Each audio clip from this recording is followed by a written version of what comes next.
Puji Tuhan, saya sampaikan selamat pagi dan salam sejahtera dalam Tuhan kita Yesus Kristus. Haleluya.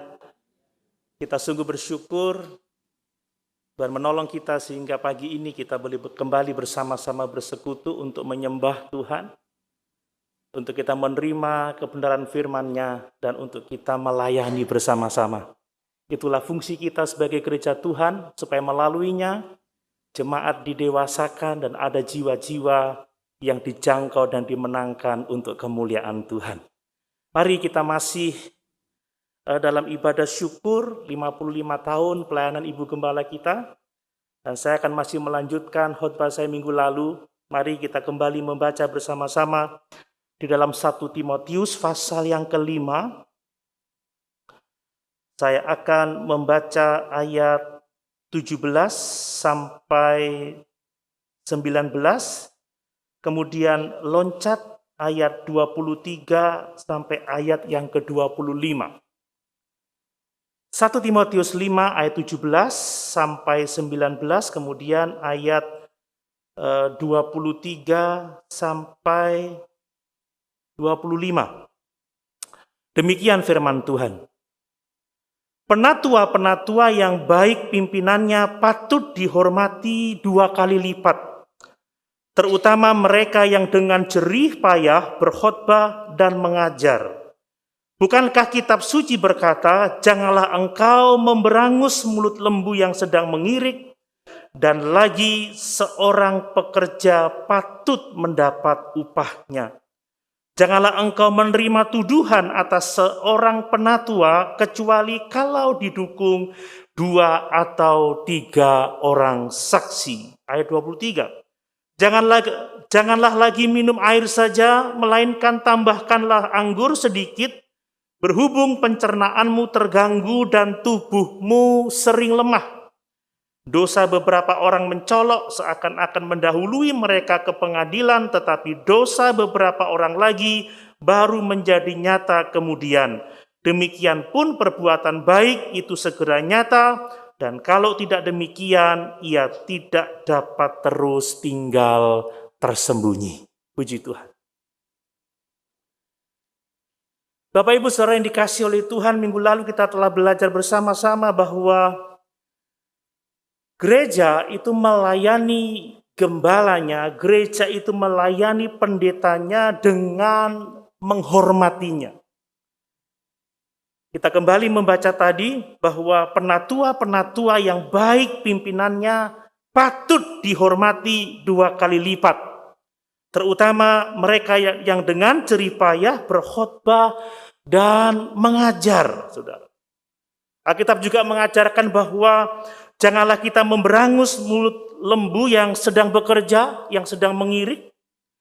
Dan seorang pekerja itu patut mendapat upahnya.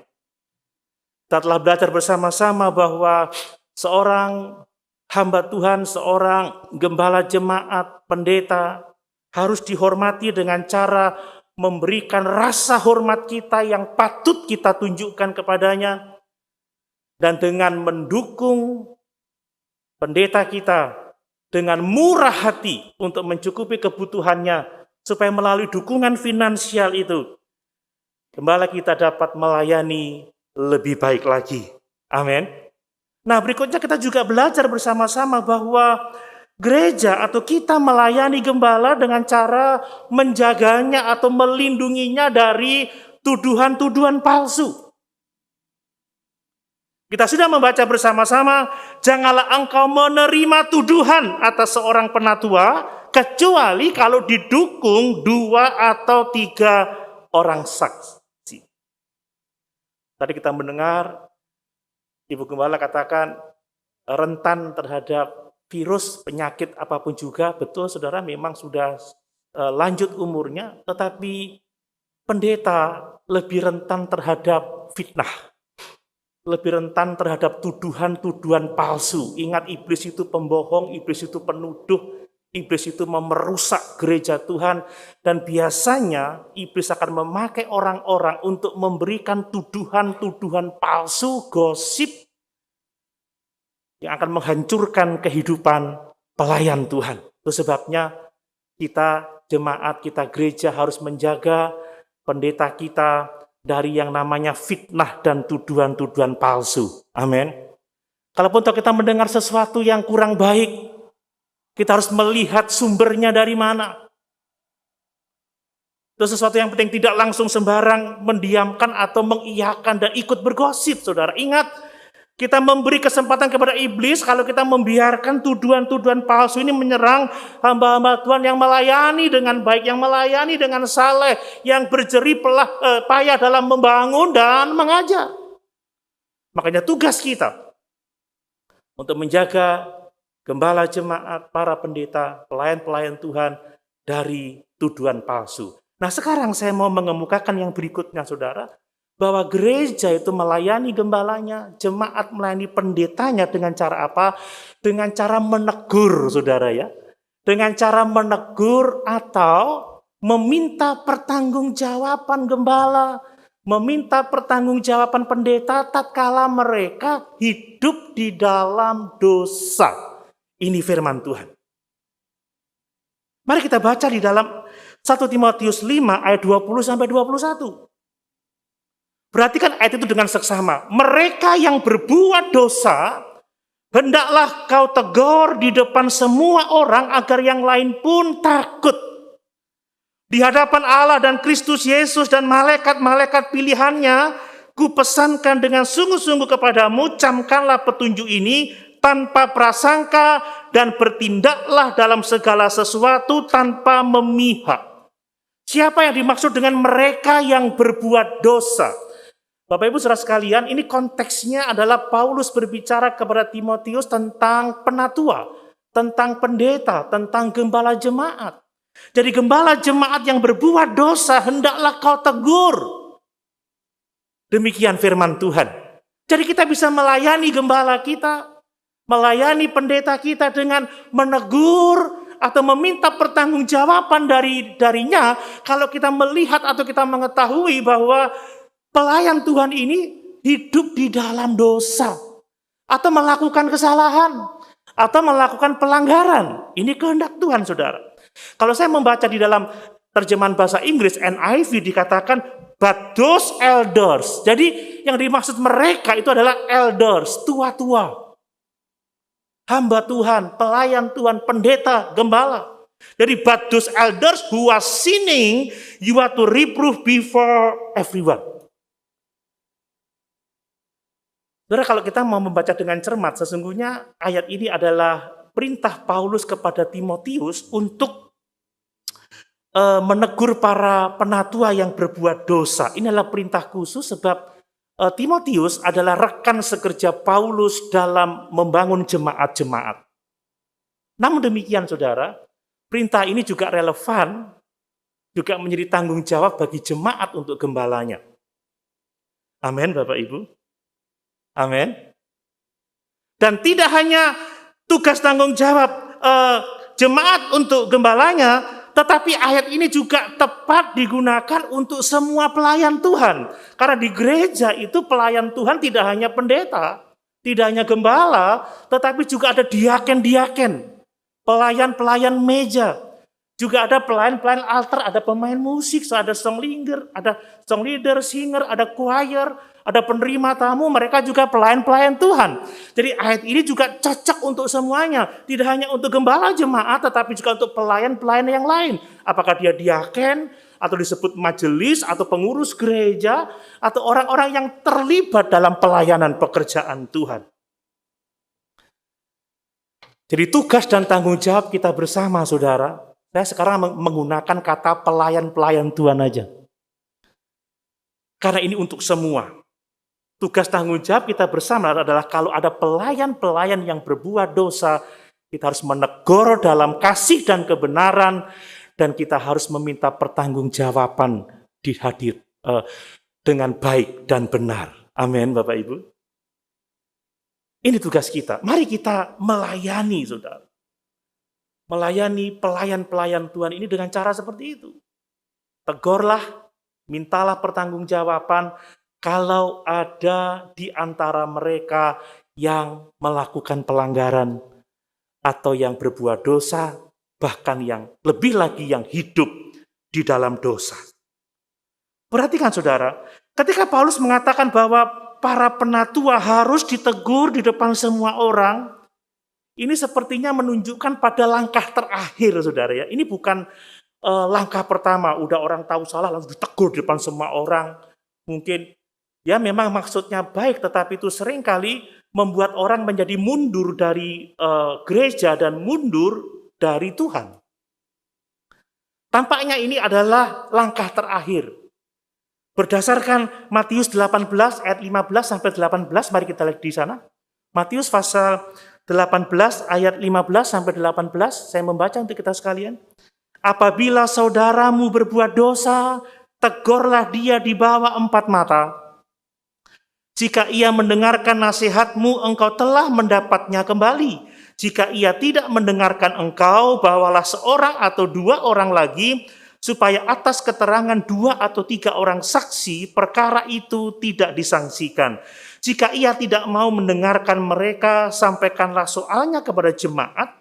Dan jika ia tidak mau juga mendengarkan jemaat, pandanglah dia sebagai seorang yang tidak mengenal Allah atau seorang pemungut cukai. Aku berkata kepadamu, sesungguhnya apa yang kamu ikat di dunia ini akan terikat di surga, dan apa yang kamu lepaskan di dunia ini akan terlepas di surga. Amin. Ini adalah prinsip-prinsip pengajaran Tuhan Yesus tentang bagaimana kita meminta pertanggungjawaban kepada orang-orang percaya yang berdosa. Panggil dulu 4 mata, saudara ya. Ya, jadi face to face, ngobrol, menegur dengan kasih. Menegur di dalam kebenaran, kata Paulus, hendaklah yang rohani itu menegur orang-orang yang melakukan pelanggaran. Kalau ternyata ditegur 4 mata, tidak juga mau mendengarkan padahal kesalahannya itu nyata dan dapat dipertanggungjawabkan apa yang dilihat, maka panggillah beberapa orang saksi. Kalau dengan beberapa orang saksi orang tidak mau bertobat juga, tidak mau berubah juga, maka hadapkanlah persoalan itu kepada jemaat. Jadi berdasarkan prinsip ini, saya pikir ini prinsip yang sama, kalau ada pelayan-pelayan Tuhan yang melakukan pelanggaran, yang berbuat dosa, yang melakukan kesalahan, saudara, maka perlu pertama-tama kita panggil, kita ajak bicara 4 mata, dan kalau dia bertobat, kita mendapatkan kembali orang itu. Amin. Tapi kalau juga masih belum mau bertobat, panggil beberapa saksi, tentunya dalam kasih dan kebenaran. Kalau tidak mau juga bertobat, hadapkan ke jemaat. Demikianlah pelan-pelan diperlakukan, saudara. Makanya saya bersyukur kalau saya ditegur, kalau jemaat melihat saya melakukan pelanggaran. Dan saya bersyukur karena telah ada orang yang melakukan itu. Haleluya, Bapak Ibu. Bapak Ibu kan tidak tahu karena masih tahapnya 4 mata. Kalau misalkan saya bandel, saya nggak mau ngerti, pasti didatangkan beberapa orang saksi. Kalau bandel juga nggak mau bertobat, ya di hadapan jemaat. Kalau nggak mau, anggap sebagai pemungut cukai. Anggap sebagai orang yang tidak mengenal Allah. Inilah yang dikatakan oleh firman Tuhan, saudara. Jadi, ini mungkin langkah yang terakhir. Tetapi kalau untuk dosa-dosa yang umum, yang diketahui oleh orang banyak, yang diketahui oleh umum, oleh publik, ya bisa langsung ditegur, saudara. Ya, contoh ketika dalam kumpulan seperti ini, ada yang kata-katanya kasar, kemudian berlaku tidak sopan, langsung ditegur, tidak apa-apa. Maaf, saudara, mohon tidak berkata-kata kasar. Amin, Bapak Ibu. Kalau mungkin saya melakukan kesalahan, kemudian saya waktu parkir, weh, kamu kurang ajar, misalkan. Tegur, maaf Pak Pendeta, pendeta nggak boleh kasar. Orang percaya nggak boleh kasar. Amin, saudara. Nah, dalam kasus yang seperti itu bisa kita langsung melakukannya, saudara. Ingat Paulus pernah menegur Petrus secara terbuka, terang-terangan, karena Petrus melakukan pelanggaran. Petrus saja bisa melakukan pelanggaran, apalagi kita, saudara ya. Apalagi Doni, kan gitu. Coba kita baca Galatia 2 ayat 11. Galatia pasal 2 ayat yang ke-11.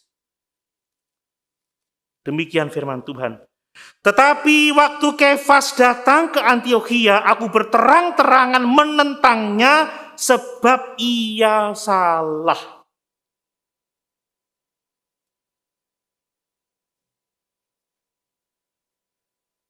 Bapak Ibu bersedia menegur pelayan-pelayan yang melakukan pelanggaran? Duh, kok diam? Bersedia Bapak Ibu? Amin. Dan Bapak Ibu pelayan-pelayan siap ditegur kalau melakukan pelanggaran? Saudara, saya mau mengatakan bahwa sekalipun menegur pendeta ya, menegur pelayan ya, apalagi pengurus gereja yang kita hormati itu tidak mudah. Tetapi kita harus melakukannya, dan sekali lagi saya bersyukur karena sudah ada yang melakukannya. Kenapa saudara itu penting? Karena pelayanan ini penting tidak hanya bagi Tuhan, tetapi juga bagi gerejanya. Sebab kalau dosa para pelayan itu dibiarkan, saudara, jelas-jelas itu tidak menghormati Tuhan, dan jelas-jelas itu akan menjadi batu sandungan bagi banyak orang. Ya, kalau dosa para pelayan tidak diselesaikan, saudara, apalagi ditutup-tutupi, maka kita membuka pintu celah bagi setan untuk membuat kekacauan di dalam gereja. Akan ada desas-desus, akan ada gosip, omongan kiri kanan, karena hal-hal itu tidak segera diselesaikan, ada ketidaktaatan, dan kalau tidak selesai, akan ada banyak orang yang kecewa dan bisa-bisa dia meninggalkan gereja. Masih mending kalau meninggalkan gereja, saudara, tapi kalau meninggalkan Tuhan, itu menjadi bermasalah. Makanya penting bagi kita untuk melakukan itu, saudara.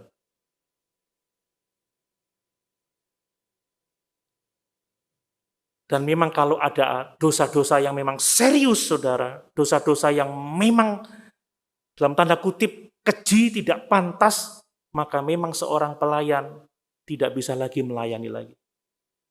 Sampai dia menunjukkan pertobatan dan kesaksian hidup yang baik. Sebab ini akan menjadi satu hal yang tidak menghormati Tuhan, dan ini akan merusak kehidupan gereja, memberikan celah kepada iblis untuk memporak-porandakan gereja. Ada begitu banyak gereja pecah, hancur, berantakan karena dosa para pemimpinnya, dosa para pelayannya tidak diselesaikan, sehingga menjadi batu sandungan, sehingga menjadi celah bagi iblis untuk mengadakan kerusakan. Paulus saja berkata, aku melatih tubuhku sedemikian rupa supaya aku tidak ditolak, saudara. Coba lihat 1 Korintus 9 ayat 27. Paulus tahu persis tentang itu, bahwa ada dosa-dosa yang membuat dia tertolak. 1 Korintus pasal 9 ayat 27. Demikian firman Tuhan. Tetapi aku melatih tubuhku dan menguasainya seluruhnya, supaya sesudah memberitakan Injil kepada orang lain, jangan aku sendiri ditolak. Amin, Bapak Ibu. Ternyata ada orang-orang yang ditolak oleh Tuhan dan tidak diterima dalam jemaat karena dosa-dosa yang serius. Makanya Paulus berkata, aku melatih tubuhku, aku menguasainya, supaya aku tidak ditolak. Dan itu sebabnya mari saudara kita sebagai tubuh Kristus, sebagai sesama anak-anak Tuhan, pelayan-pelayan Tuhan, kita mau saling menasihati, mau saling menegur dalam kasih dan kebenaran, supaya tidak ada celah bagi kuasa-kuasa kegelapan untuk merusak kehidupan gereja Tuhan. Nah, harus kita perhatikan, saudara, bahwa teguran itu harus dilakukan tanpa prasangka dan tanpa memihak. Ya, prasangka itu sebenarnya itu juga berbicara tentang keberpihakan. Prasangka itu, saudara. Saya membaca literatur bahwa Timotius itu banyak disakiti di dalam gereja oleh orang-orang yang kekristenannya tidak tulen. Nah, bisa jadi bahwa Timotius dia berprasangka. Timotius akan berlaku keras terhadap orang-orang yang telah menyakiti dirinya, tetapi dia berlaku lunak untuk orang-orang yang baik terhadap dirinya. Ini tidak boleh, saudara. Disiplin itu untuk semua orang yang melakukan pelanggaran. Amin. Tidak boleh dengan prasangka. Dilakukan tanpa prasangka, dilakukan tanpa keberpihakan. Siapapun yang salah, siapapun yang berbuat dosa, siapapun yang hidup di dalam dosa, tegur dalam kasih dan kebenaran.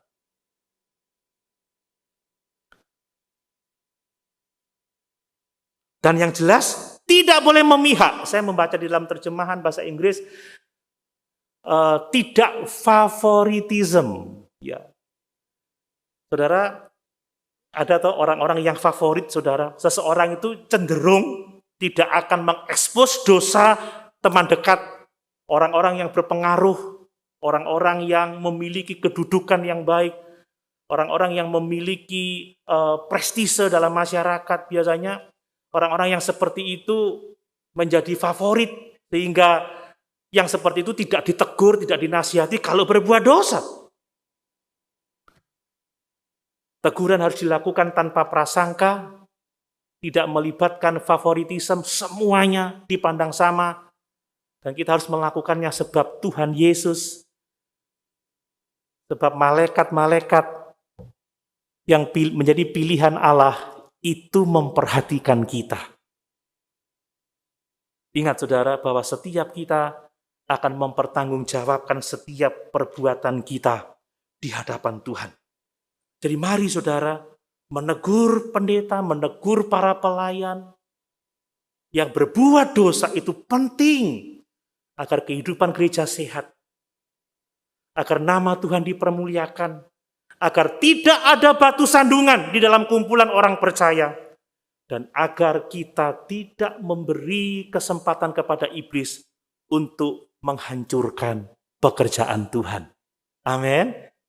Ini kehendak Tuhan. Nah, yang berikutnya, saudara, gereja atau jemaat itu melayani gembala, melayani pendeta dengan cara apa? Dengan menolong mereka, mendorong mereka, membantu mereka untuk hidup sehat. Ya, atau untuk menjadi sehat, saudara. Ini firman Tuhan. Mari kita baca lagi di dalam ayat yang ke-23. Demikian kata Paulus kepada Timotius.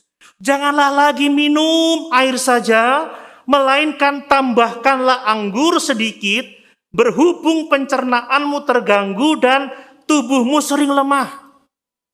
Ternyata Timotius ini pelayan Tuhan yang pencernaannya sering terganggu. Gak tahu, mungkin dia punya masalah mah, atau mungkin asam lambung. Tapi yang jelas sepertinya Timotius ini sakit-sakitan, saudara, karena tubuhnya seringkali lemah. Dan Paulus mengatakan kepada Timotius, jangan engkau hanya minum air putih saja, jangan engkau minum air saja, tetapi tambahkanlah sedikit anggur, saudara. Jadi ini menarik sekali, di tengah-tengah Paulus berbicara tentang kehidupan para penatua, kehidupan para pelayan Tuhan. Dia berbicara kepada Timotius, jangan hanya minum air saja, tetapi tambahkanlah sedikit anggur, sebab pencernaanmu yang terganggu dan tubuhmu yang sering lemah, saudara. Saudara, ada referensi bahwa Timotius ini berpantang tidak minum alkohol. Padahal anggur itu kan, Tuhan Yesus seringkali minum anggur, tetapi pada budaya waktu itu, kebanyakan orang minum anggur secara berlebihan sehingga membuat orang mabuk dan melakukan perbuatan-perbuatan yang tidak baik atau perbuatan yang amoral. Jadi Timotius sedang berpantang, dan cara berpantang ini ternyata mengganggu kesehatannya. Kenapa tidak minum anggur itu mengganggu kesehatan? Itu disebabkan karena air pada waktu itu banyak yang tercemar. Tulisannya seperti itu. Jadi orang itu sebelum minum air dikasih sedikit anggur untuk menetralisir air putih itu agar tidak tercemar, agar bakteri-bakterinya mati, agar penyakitnya itu mati. Jadi kalau minum air putih 1 gelas, dikasih sedikit anggur, mungkin satu sloki, diaduk, air itu menjadi sehat, dan diminum supaya pencernaannya itu baik, saudara. Ada yang berpikir seperti itu, ada yang menulis seperti itu. Tetapi juga ada yang berkata bahwa penyakit yang dihadapi oleh Timotius ini disebabkan karena apa? Karena stres dalam pelayanan. Karena burnout, saudara. Ingat bahwa Timotius diberi tugas untuk berurusan dengan pengajaran-pengajaran palsu, berurusan dengan nabi-nabi sesat, menegur orang-orang yang tidak tertib dalam soal iman. Ini bukan pekerjaan yang mudah, ini pekerjaan yang menimbulkan stres berkepanjangan, saudara. Apalagi mau mengkhotbahkan khotbah yang seperti ini, stresnya luar biasa, saudara. Satu, tidak semua orang senang dengan khotbah-khotbah yang seperti ini, apalagi ngomong tentang teguran, ya ngomong tentang tertib hidup. Orang nggak tertarik. Pada masa pandemi orang kepingin gimana sukses, gimana berhasil. Pada masa pandemi diberkati, pada masa pandemi bersukacita, pada masa pandemi. Kan gitu. Kalau sudah menghadapi pengajaran sesat, menegur yang salah, konsep itu membuat orang stres, saudara. Pak, saya ngerti stres itu. Kadang kita yang sudah ngomong benar, dikatakan kita yang sesat, saudara. Pendeta ini aneh, pengajarannya berbeda. Padahal Alkitab terbuka dan bisa kita baca, kita selidiki bersama-sama. Belum lagi Timotius itu melayani jemaat yang sulit, saudara ya. Stres, saudara. Ingat, stres itu menyebabkan berbagai-bagai macam penyakit. Betul, Bapak Ibu? Karena stres, pikiran kacau, nggak bisa tidur, tekanan darah tinggi naik, kemudian lambung menjadi sakit, nggak enak makan, kurang tidur 3 hari, ambruk sudah, vertigo, migrain, dan lain sebagainya. Saya pikir Timotius bukan pendeta yang pertama dan terakhir yang mengalami sakit karena stres. Karena banyak pendeta sekarang yang sakit dan menderita karena stres, karena tekanan dalam pelayanan. Karena tugasnya yang berat. Belum lagi ngurusi kebutuhan keluarganya sendiri, kurang ini, kurang itu, sudah begitu masih harus mendoakan, harus membimbing, menasehati. Kadang jam 10:30 malam, jam 12 tidak bisa istirahat, ada telepon, harus datang ke rumah sakit, harus ini, harus dan itu. Wow. Belum lagi desas-desus soal pengajaran, yang satu mengajar ini, yang satu mengajar itu, stres.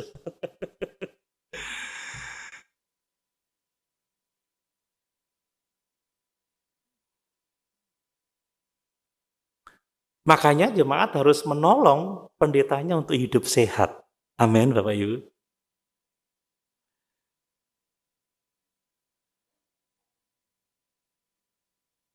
Nah, perhatikan bahwa Paulus mengatakan karena engkau ini terganggu pencernaan, karena tubuhmu sering lemah, maka jaga kesehatanmu, rawat tubuhmu. Ingat bahwa tubuh kita adalah bait Roh Kudus.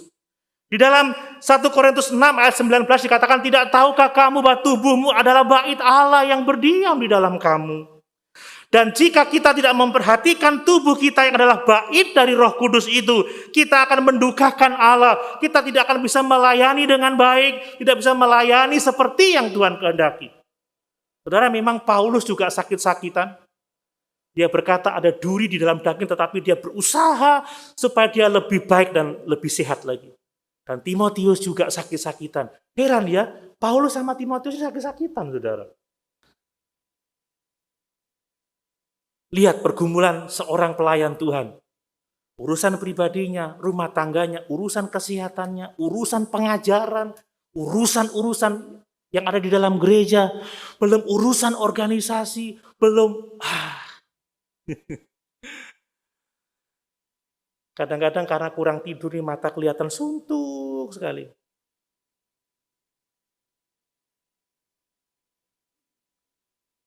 Tadi pagi di jalan, Yoel, apa kok ngantuk sekali ya? Saya cari kopi. Jam piro ini, Pak? Coba seandainya pas masuk gereja ada secangkir kopi. Wah.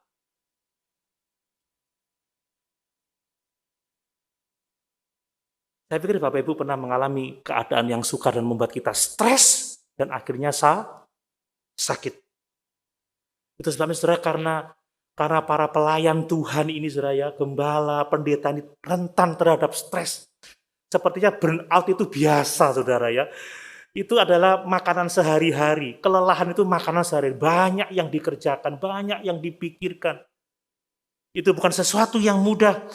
Itulah yang mendorong Paulus untuk menasihati Timotius, jangan hanya minum air, tetapi tambahkan sedikit anggur, sebab pencernaanmu terganggu dan tubuhmu sering lemah.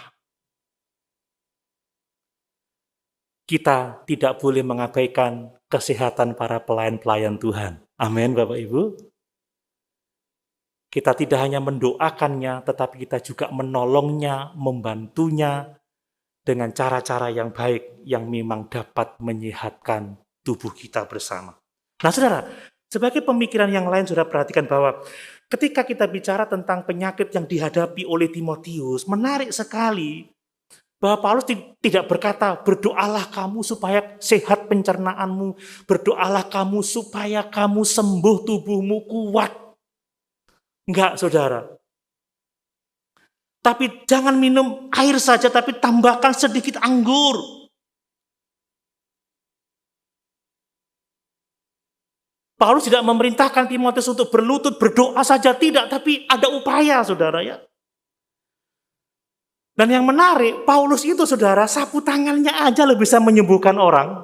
Kalau Bapak Ibu membaca di Kisah Para Rasul, sapu tangannya dititipkan orang sakit ditempelin aja, sembuh orang, saudara.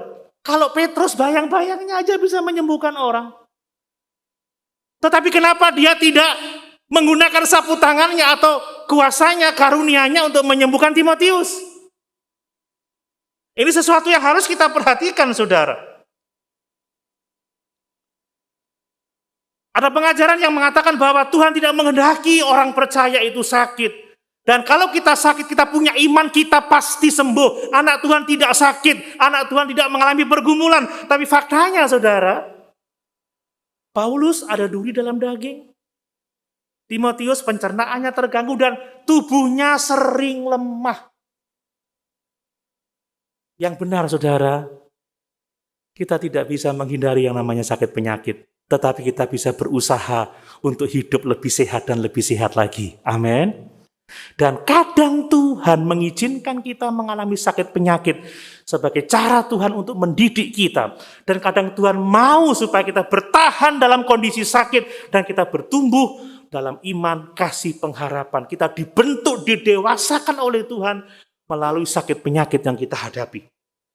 Saudara, banyak injil-injil palsu yang membingungkan jemaat. Kalau ikut Tuhan semua masalah diangkat. Kalau ikut Tuhan gak ada sakit penyakit. Memang saudara, nanti semua sakit penyakit akan diangkat oleh Tuhan. Tapi pada waktu Yesus datang kembali atau saat kita meninggalkan dunia ini dan masuk dalam kekekalan. Amin. Amin. Memang Yesus berkuasa menyembuhkan penyakit. Dan kita berdoa untuk kesembuhan kita. Tetapi ingat, tidak selamanya Tuhan melakukan itu. Karena Tuhan seringkali memakai pencobaan termasuk sakit penyakit untuk menegur kita dan untuk mendewasakan kita di dalam iman. Bapak Ibu, sering dikasih oleh Tuhan. Tuhan adalah penyembuh. Amin. Kita berdoa untuk setiap sakit penyakit kita.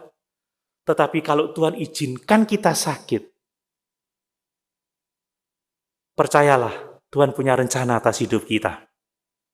Tuhan mau melatih kita, Tuhan mau membentuk kita. Dan Tuhan mau kita melakukan upaya-upaya baik untuk menjaga kesehatan kita.